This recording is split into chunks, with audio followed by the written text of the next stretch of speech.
السلام علیکم ورحمۃ اللہ وبرکاتہ۔ ناظرین، آج ہم قصص النبیین کا چوتھا سبق پڑھنے جا رہے ہیں۔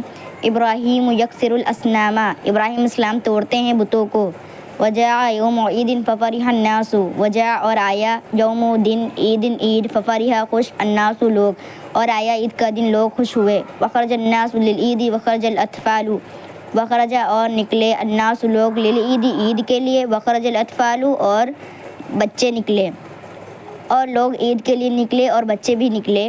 وخرج والد ابراہیم وقال لابراہیم الا تخرج معنا، وخرج اور نکلے ابراہیم السلام کے والد، وقال لابراہیم، ابراہیم علیہ السلام سے کہا، الا تخرج معنا، کیا تو ہمارے ساتھ نہیں نکلے گا؟ قال ابراہیم، ابراہیم علیہ السلام نے کہا، انا سقیم، میں بیمار ہوں۔ وذهب الناس وبقي ابراہیم فی البیت، اور لوگ گئے اور باقی رہے ابراہیم علیہ السلام گھر میں۔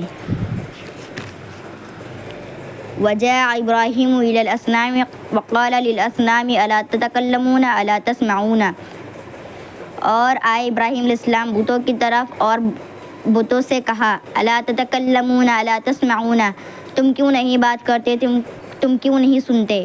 ھذا طعام و شراب، یہ کھانا اور پانی، الا تاکلون الا تشربون، تم کیوں نہیں کھاتے، تم کیوں نہیں پیتے؟ وسکتت الاصنام لانھا حجارۃ لا تنطق، اور بت خاموش رہے کیونکہ پتھر کے تھے، بات نہیں کر سکتے۔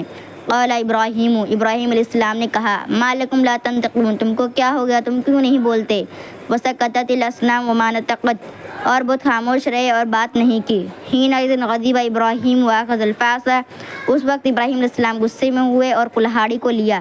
وضرب، اور مارا ابراہیم علیہ السلام نے، الاصنام بتوں کو، بالفاس کلہاڑی سے، وکسر الاصنام اور توڑ دیا بتوں کو،